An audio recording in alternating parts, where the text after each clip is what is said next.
நீ என்ன கேள்வி கேட்காத. நான் கேட்ட கேள்விக்கு முதல்ல பதில் சொல்லு. நீ ஏன் வீட்டுக்கு போக மாட்டேன்னு அடம் பிடிக்கிற? வீட்டுக்கு போறத பத்தி நான் முதல்லயே உன்கிட்ட கேட்டப்ப நீ என்ன சொன்ன? அம்மா அப்பாவுக்கு கோபம் குறையட்டும், நானும் அதுக்குள்ள ஒரு வேலையை தேடிக்கிட்டு செட்டில் ஆயிடுறேன்னு சொன்ன. உனக்கு வேலை கிடைச்சு நீ இப்ப சம்பாதிக்கவும் ஆரம்பிச்சிட்ட. உன் அம்மா அப்பா 2 பேருமே இங்க வந்து உன்னை வீட்டுக்கு வான்னு கூப்பிட்டுட்டு போயிட்டாங்க. இதுக்கு மேலயும் நீ வீட்டுக்கு போறதுல என்ன பிரச்சனை வெற்றி? எனக்கு அங்க போகணும்னே தோணலக்கா. அதான் ஏன்னு கேக்குறேன். எனக்கு இந்த இடம் ரொம்ப பிடிச்சிருச்சுக்கா. அம்மா, மலரக்கா, நீங்க, ஜீவா மாமா, என்னை சுத்தி இத்தனை பேர் இருக்கீங்க. நீங்க எல்லாருமே என்னை ரொம்ப நல்லா பாத்துக்கிறீங்க. உங்க அன்புக்கெல்லாம் நான் ரொம்ப அடிக்ட் ஆயிட்டேன்க்கா. என்னால இதை மிஸ் பண்ண முடியாது. இங்க இவ்ளோ சீரியஸா ஒரு விஷயம் போயிட்டு இருக்கு, நீங்க பாட்டுக்கு ஹாயா காஃபி குடிச்சிட்டு இருக்கீங்க. மயிலு, இது நீ கொடுத்த காஃபி தான். அது எனக்கு தெரியாதா? நான் சொன்னதையே புரிஞ்சுக்காம இவன் என்கிட்ட ஏடா கூடமா பேசிட்டு இருக்கான். நீங்க இவன் ரூம்மேட் தானே? பிரதர் மாதிரின்னு அடிக்கடி வாய்க்கிலேயே சொல்றீங்கல்ல. நாம இவன் நல்லதுக்கு தான் சொல்றோம்னு நீங்களாவது எடுத்து சொல்லக்கூடாதா? தாராளமா சொல்ற மயிலு. நீ கரெக்டான ரூட்ல போயிட்டு இருந்த, நடுவுல பூந்து குழப்ப வேண்டாம் தான் நான் அமைதியா இருந்தேன். வெற்றி, இங்க பாரு, நீ இங்க இருக்கிறதுல யாருக்கும் எந்த பிரச்சனையுமே இல்ல. ஆனா நீ உன் அப்பா அம்மா கூட இருக்கிறது தான் சரின்னு நாங்க 2 பேரும் நினைக்கிறோம். டேய், உன்னை மிஸ் பண்றோமேன்னு சொல்லிட்டு உங்க அம்மாவும் அப்பாவும் வருத்தப்படுவாங்கல்ல, அத பத்தி நீ கொஞ்சம் கூட யோசிக்க மாட்டியா? டேய், எங்க அன்பை பத்தி எல்லாம் பெருசா பேசின, பெத்தவங்களை விட உன் மேல அதிகமான அன்பை யாரால காட்ட முடியும் சொல்லு? அவங்க பாசத்துக்கு முன்னால நாங்கெல்லாம் உன் மேல காட்டுற அக்கறை ஒண்ணுமே இல்லடா. அதையும் உனக்கு புரியவே மாட்டேங்குது. வெற்றி, அவங்களுக்கு 2-3 பிள்ளைங்க இருந்தாலும் பரவாயில்ல, அதுல ஒருத்தன் பக்கத்துல இல்லாம போனாலும் அவங்களுக்கு பெருசா எதுவும் தெரியாது. ஆனா அவங்களுக்கு இருக்கிற ஒரே ஒரு புள்ள நீ மட்டும் தான்டா. அவங்க ஆறுதல், சந்தோஷம் எல்லாமே நீ ஒருத்தன் தான்டா. வெற்றி, அவங்க உன் கூட இல்லாம நீ வேற எங்கேயோ தங்கி இருக்கிறதெல்லாம் அவங்களுக்கு ரொம்ப பெரிய வேதனைடா. இங்க பாரு, பெத்தவங்களுக்கு அந்த கஷ்டத்தை கொடுக்கறது எவ்வளவு பெரிய பாவம் தெரியுமா? சுத்தி வளைச்சு இந்த இடத்தை விட்டு காலி பண்ணி போன்னு சொல்றீங்க, அப்படிதானே? நீங்களும் உங்க வீட்டை விட்டுட்டு பெத்தவங்க எல்லாத்தையும் விட்டுட்டு வேற எங்கேயோ தானே தங்கியிருக்கீங்க. நீங்க செஞ்சா சரி, நான் செஞ்சா தப்பா மாமா? என்ன நியாயம் மாமா இதெல்லாம்? உன் வீட்டுக்கு போடா போடான்னு எனக்கு இவ்வளவு நேரம் அட்வைஸ் பண்ணீங்கல்லக்கா, அதே அட்வைஸ நீங்க மாமா கிட்ட சொல்லல. பிள்ளைங்க பெத்தவங்க கூட தான் இருக்கிறது சரினா மாமாக்கும் அதே லாஜிக் தானே இருக்கும். நீங்க இவரை விட்டுட்டு எனக்கு மட்டும் அட்வைஸ் பண்ணிட்டு இருக்கீங்க. வெற்றி, உன் கேஸையும் என் கேஸையும் கம்பேர் பண்ணிக்காத. அது வேற, இது வேற. காரணம் வேறையா இருந்தாலும் விஷயம் ஒண்ணுதானே மாமா. இந்த விஷயத்துல 2 பேருக்குமே ஒரே நியாயமா தான் இருக்க முடியும். போதும் வெற்றி, இதுக்கு மேல என்னால உன்கிட்ட ஆர்கியூ பண்ணிட்டு இருக்க முடியாது. முடிவா நீ என்னதான் சொல்ல வர? எனக்கு அந்த வீட்டுக்கு போக பிடிக்கலக்கா. இங்கதான் நான் ரொம்ப நிம்மதியா இருக்கேன். என் அம்மா அப்பாவும் இங்க வந்து சண்டை போடுறது உங்களுக்கு கஷ்டமா இருந்துச்சுன்னா இனிமே அதை நடக்காம நான் பாத்துக்கிறேன். வீட்டுக்கு போகிற மாதிரி என் மனசு தயாராகிற வரைக்கும் என்னை இப்படியே விட்டுருங்கக்கா. நான் இங்க இருக்கிறது உங்களுக்கு ஏதாவது சங்கடமா இருந்தா சொல்லுங்க, நான் வேற எங்கேயாவது போயிடுறேன். டேய் வெற்றி,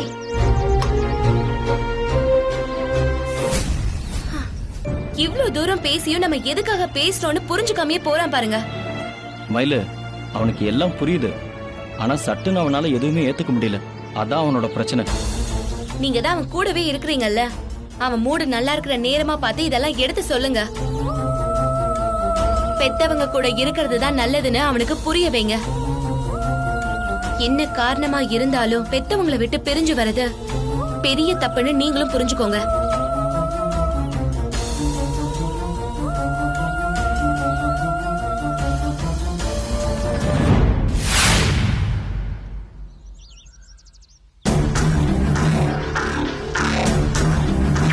அக்கா, நான் கொஞ்சம் வெளியில போறேன், நீ சமைச்சு வச்சிருங்க.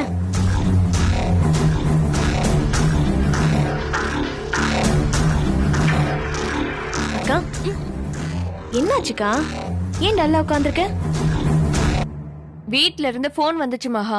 அப்பல இருந்து அக்கா இப்படிதான் உட்கார்ந்துருக்கு. ஏன்னு கேட்டாலும் சொல்லவே மாட்டேங்குது. என்னக்கா பிரச்சனை? என்னன்னு சொன்னாதானே ஏதாவது செய்ய முடியும். நம்மள மாதிரி ஒண்ணும் இல்லாத ஆளுங்களுக்கு பணத்தை தவிர வேற என்ன பிரச்சனை மகா இருக்க போகுது? எப்பவுமே மாச ஆரம்பத்துல ஒரு அமௌண்ட நான் அனுப்பிடுவேன். அத வச்சு வாங்கின கடனுக்கு வட்டி கட்டிடுவாங்க. இந்த தடவை அது மிஸ் ஆயிடுச்சு மகா. கடங்காரன் வீட்டு முன்னால வந்து பெரிய தகராறு பண்ணிருக்கான். அக்கம் பக்கத்துல ஆளுங்க கூடி ரொம்ப அசிங்கமா ஆயிருக்கு மகா.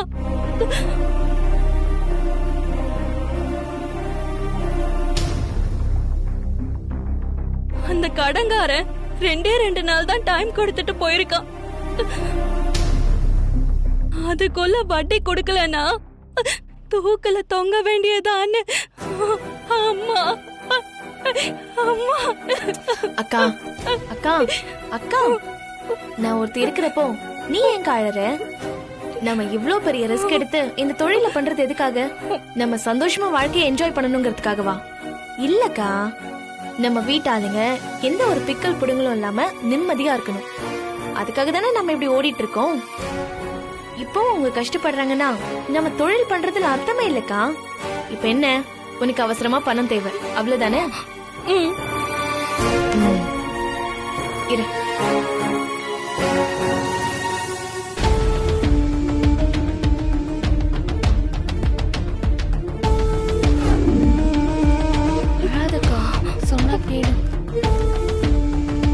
அக்கா, இதுல 20,000 ரூபாய் பணம் இருக்கு. இத முதல்ல வீட்டுக்கு அனுப்பி வட்டிக்காரன் பிரச்சனையை முடி. ரொம்ப தேங்க்ஸ் மகா. தேங்க்ஸ்லாம் சொல்ல வேணாக்கா. இந்த மாதிரி தலை போற அவசரம்னா முதல்ல சொல்லிடு. உனக்குள்ளேயே வச்சு புழுங்கிட்டு இருக்காத. அவசரத்துக்கு உதவுமேன்னு நான் எப்பவுமே ரிசர்வ்ல ஒரு அமௌண்ட் எடுத்து வச்சிருப்பேன். நீ உன் பிரச்சனையை முன்னாடியே சொல்லிருந்தா நான் அப்பவே இதை எடுத்து கொடுத்திருப்பேன். வீட்லயும் அசிங்கப்பட்டிருக்க மாட்டாங்க. நீயே இதை சொல்லாம விட்டுருந்தா எனக்கு தெரியல. கொஞ்ச நாளா நம்ம பெருசா எதுவும் அடிக்கல. உன்கிட்ட அமௌண்ட் இருக்கான்னு தெரியல. சரி, 1 மாசம் தானே சமாளிச்சுக்கலான்னு பார்த்தேன். ஆனா 1 மாசம் வட்டி கட்டாததுக்கு அவன் இப்படி கலாட்டா பண்ணுவான்னு நான் எதிர்பார்க்கல. வட்டிக்காரனுக்கு வட்டி தாங்க லாபம். அது நேரத்துக்கு கைக்கு வரலன்னா அவன் டென்ஷன் ஆக தான் செய்வான். நீ பணம் இருக்கா இல்லையான்ல யோசிக்காத. உனக்கு ஒரு தேவைன்னா நீ உடனே கேளு, நான் எப்படியாச்சும் கொடுத்துருவேன். நாம இங்க கடன் சொல்லி கூட சாப்பிட்டுக்கலாம். ஆனா வீட்டுல இருக்கிறவங்க பணம் இல்லாம கஷ்டப்பட நம்ம விடவே கூடாது. உனக்கும் தான் சொல்றேன் திவ்யா, நமக்குன்னு யாரும் கிடையாது. அடிச்சுக்கிறதுக்கும் ஆதரவா நிக்கிறதுக்கும் நம்ம 3 பேர் தான் இருக்கோம். வெளியில இருந்து வந்து யாரும் நமக்கு ஹெல்ப் பண்ண போறது கிடையாது. நாம ஒருத்தருக்கு ஒருத்தர் உதவிக்கிட்டாதான் உண்டு. ஏதாவது அவசர தேவைன்னா தள்ளி போடாம அப்பவே சொல்லிடுங்க, புரிஞ்சுதா? சரிக்கா, நான் கிளம்புறேன். நீ சமைச்சு முடிச்சிட்டு வீட்லயே இரு. நேத்திக்கு சொன்ன மாதிரி போலீஸ் கிட்ட தான் நம்ம அடிக்க போறோமா? ஆமாங்கா.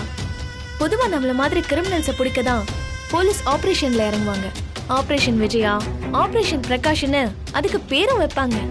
ஒரு சேஞ்சுக்கு போலீஸ் கிட்டயும் ஆட்டை போடுறதுக்கு நாம இன்னைக்கு ஆபரேஷன்ல இறங்க போறோம். Operation police. நீ என்னமோ விளையாட்டா பேசுற. எனக்கு தான் ரொம்ப பயமா இருக்கு மகா. பயப்படாதக்கா. மகா முடிவு பண்ணி இறங்கிட்டா அத சாதிக்காம விட மாட்டாக்கா. நீ ஏன் கவலைப்படுறன்னு எனக்கு புரியுது. இது வரைக்கும் செஞ்சதை விட இது எவ்வளவு பெரிய ரிஸ்க்னு எனக்கும் தெரியும். நான் அவசரப்பட்டு எதுவும் செய்ய மாட்டேன். சூழ்நிலை எப்படி இருக்கு, எங்க அடிக்கலாம், எப்படி அடிக்கலாம்னு பிளான் பண்ணதான் இப்ப போறேன். பிளான் கரெக்டா இருந்தாதான் இந்த ஆபரேஷன்ல இறங்க போறோம். நீ நெகட்டிவா ஏதாவது யோசிச்சு டென்ஷன் ஆகாத. எல்லாம் சக்சஸ்ஃபுல்லா முடியும்னு பாசிட்டிவா யோசி. போங்க, போய் வேலையை பாருங்க. போங்க.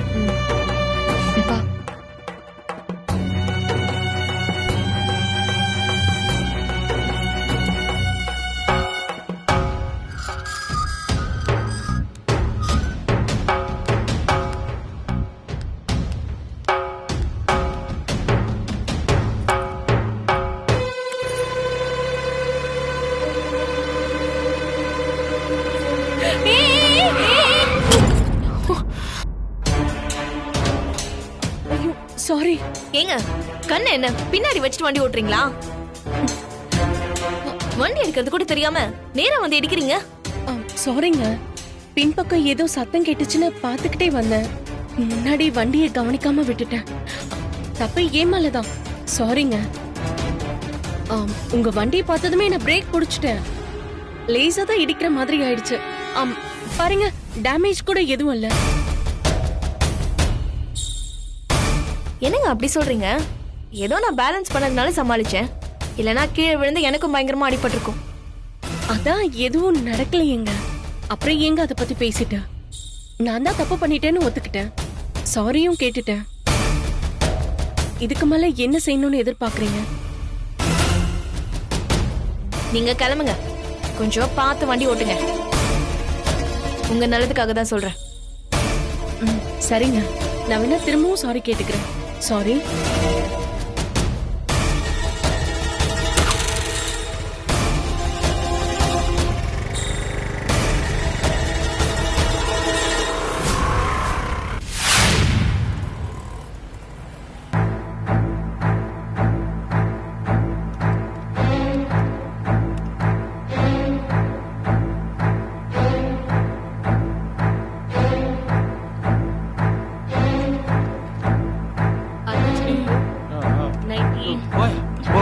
Sir good morning sir.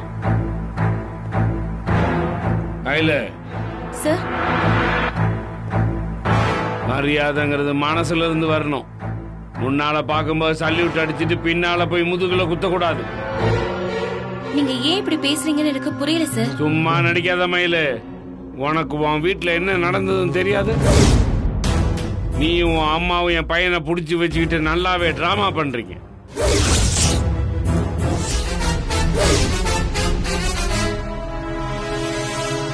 பிடிச்சு வைக்கிறதுக்கு அவன் ஒண்ணும் குழந்தை இல்ல சார். அவனுக்கும் 20 வயசு ஆயிடுச்சு. நான் எங்க தங்கணும்னு முடிவு எடுக்கிறதுக்கு அவனுக்கு எல்லா ரைட்ஸும் இருக்கு. மயிலே, இது ரைட்ஸ் சம்பந்தப்பட்ட விஷயம் இல்ல, எமோஷன் சம்பந்தப்பட்ட விஷயம். எங்களுக்கு இருக்கிறது ஒரே பையன். அவனு எங்க கூட இல்லாம கண்டவங்க வீட்டுல தங்கிட்டு இருக்கிறத எங்களால ஏத்துக்கவே முடியாது. ஆண்டவரே, என்ன சொல்றீங்க? புது அம்மனி வெற்றி தம்பியை ஜெயில போட்டவ நீங்க தான். நம்ம தம்பியை காப்பாத்திருக்கீங்க. உங்களை விட்டுட்டு புது அம்மனி வீட்டுல போய் நம்ம தம்பி எதுக்கு தங்கணும்? புரியலீங்களே. ஆனா தப்பா இருக்குதுங்க. அவன் ஒரு பைத்தியக்காரன் பரம்பரை. யாரு உறவு யாரு பகைன்னு அவனுக்கு தெரியல. இல்லனா இவளையெல்லாம் நல்லவன் நினைச்சு நரி கூட்டத்துல போய் சிக்குவானா என்ன?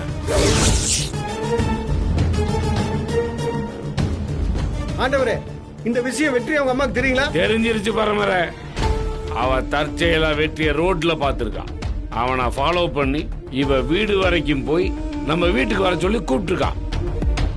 ஆனா அவன் இப்போதைக்கு வர முடியாதுன்னு மூஞ்சில அடிச்ச மாதிரி சொல்லி அனுப்பிச்சிட்டான். அந்த அளவுக்கு கண்டதையும் சொல்லி அம்மாவும் பொண்ணு அவன் மனசை கெடுத்து வச்சிருக்காளுங்க. அப்பா நம்ம பேசாதீங்க சார். அவன் மனசை கெடுத்து நாங்க என்ன பண்ண போறோம்? என்ன பழி வாங்கறதுக்காக அவனை பகடக்காயா யூஸ் பண்ணலாம்ல. ஸ்டேஷன்ல வச்சு நான் உன்னை டார்ச்சர் பண்றதா நீ உங்க அம்மாவை நினைக்கிறீங்க. அதுக்கு பதிலடி கொடுக்கத்தான் அவனை புடிச்சு வச்சுக்கிட்டு ஆட்டம் காட்டுறீங்க. பையனை பெத்தவங்க கிட்ட இருந்து பிரிக்கிறது பெரிய பாவம்.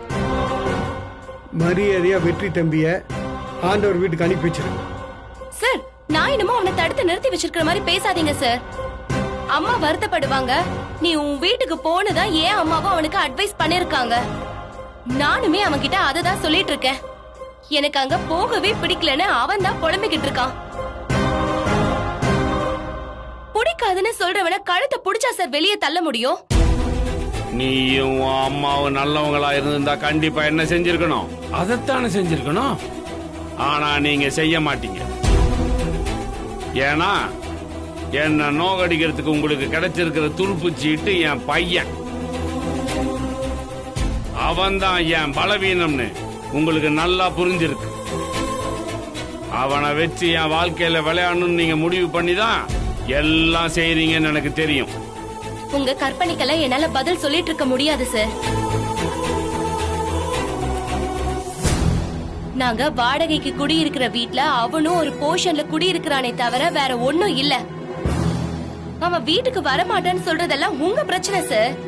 அதுக்கும் இதுக்கும் எந்த சம்பந்தமும் எங்களுக்கு இல்ல. மொத்தமாவே வரமாட்டேன்னு அவன் சொல்லல சார். கொஞ்சம் டைம் கொடுங்கன்னு தான் அவன் கேக்குறான். அவன் மனசு சமாதானம் ஆகுற வரைக்கும் நீங்க வெயிட் பண்ணுங்க.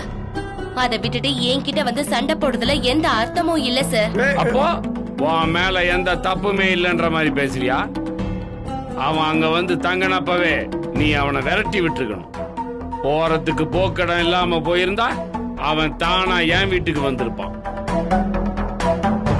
ஏதோ ஒரு வகையில அவன் உங்களுக்கு சாதகமா இருப்பான்னு நினைச்சுதானே அவன் அங்க தங்க வச்சிருக்கீங்க. சார் அப்படியெல்லாம் மயிலு, வேண்டாம் சார் கூட ஆர்கியூ பண்ணாத, விட்டுரு.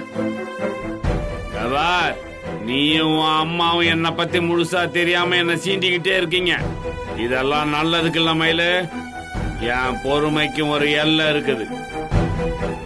அவங்கிட்ட நீயும் உன் அம்மாவும் என்ன பேசுவீங்கன்னு எனக்கு தெரியாது.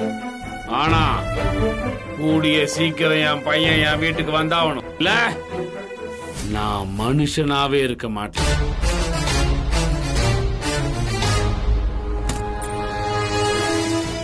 ஆண்டவர் சொன்னதை கேட்டே இல்ல. வீட்டுக்கு போனதும் வெற்றிய ஆண்டவர் வீட்டுக்கு அனுப்பி வைக்கிற வழியை பாரு. வெற்றி விஷயத்துல ஆண்டவர் ரொம்ப சென்சிட்டிவ். பையனை வச்சு நீ அவருக்கு விளையாட்டு காட்டணும்னு நினைச்ச ஆண்டவர் உன்னை அடையாளம் தெரியாம அழிச்சிருவாரு.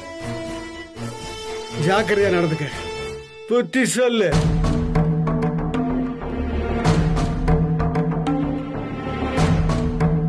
என்ன மயில் இதெல்லாம்? அந்த கிரிமினல நீ எதுக்கு உன் வீட்டுல தங்க வச்சிருக்க?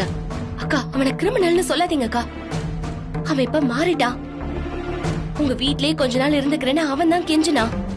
அதனாலதான் தங்கட்டும்னு நானும் விட்டுட்டேன்.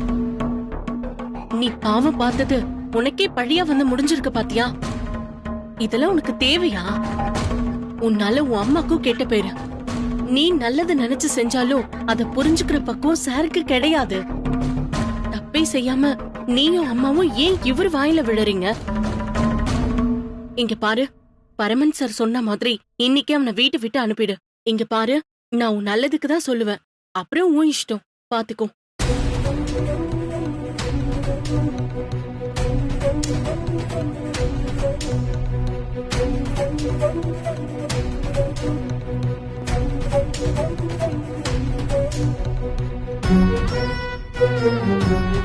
புள்ளைய பிரிஞ்சு ரொம்ப துடிக்கிறீங்களாப்பா? ஆம்பளை பையன் மேல இருக்கிற ஆசையால தானே பொம்பளை புள்ளையே வேணான்னு எங்களை தூக்கி எரிஞ்சீங்க. எந்த ஆம்பளை பையனை தலையில தூக்கி வச்சுட்டு ஆடினீங்களோ அவனே இப்ப உங்களை தூக்கி எரிஞ்சிட்டான். நீங்க எதை விதைக்கிறீங்களோ அததான் இப்ப அறுவடை செய்றீங்க. நீங்க எங்களுக்கு செஞ்ச பாவம் தான் இப்ப உங்களை திருப்பி அடிக்குது. இந்த தண்டனையை நீங்க அனுபவிச்சுதான் ஆகணும்.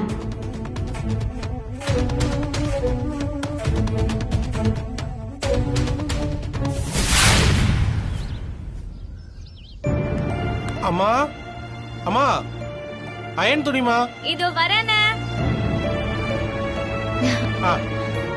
இந்தாங்க. 10 துணி இருக்கானே? இருக்குமா, எண்ணி பாருங்கம்மா. சரிங்க. இந்தாங்க. அம்மா, என்கிட்ட சில்லறை இல்லையாம்மா? பரவாயில்லண்ணே, அடுத்த தடவை கழிச்சுக்கலாம். இப்போ ஏதாவது துணி இருக்காம்மா? நாளைக்கு மயில் கிட்ட கொடுத்து அனுப்புறேனே. சரி, வரேங்கம்மா. சரி.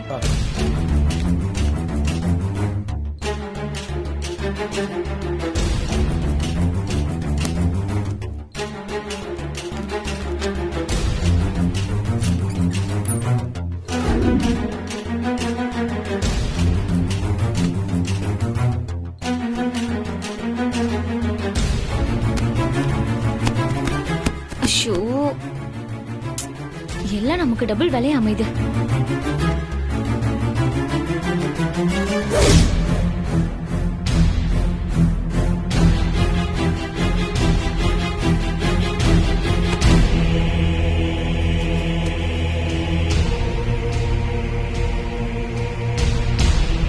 இந்த புடவை எல்லா புடவையும் கொடுத்துட்டேன். 10 புடவையும் கொடுத்துட்டோம் சாமி. ஒரே ஒரு சுமங்கலியை பார்த்தா இந்த புடவையும் கொடுத்துருவோம். அது புடவை வேணா என்கிட்ட கொடுக்கோ. யாராவது சுமங்கலி வந்தா நான் கொடுத்துறேன்.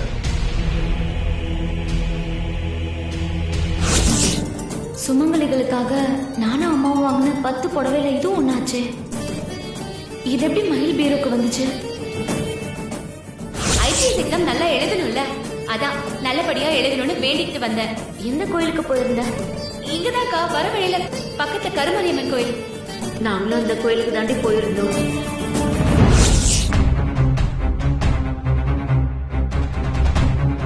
அன்னைக்கு மயிலும் அந்த கோயிலுக்கு தான் போயிட்டு வந்ததா சொன்னா. சுமங்கலி பொண்ணுக்கு கொடுக்க வேண்டிய புடவைய கோயில் குருக்கள் ஏன் மயிலுக்கு கொடுத்தாரு? இன்னும் கல்யாணம் ஆகாத மயிலு எப்படி இதை வாங்கினா? இதையே யார் கண்ணிலே படாம மறைச்சு வச்சிருக்கா?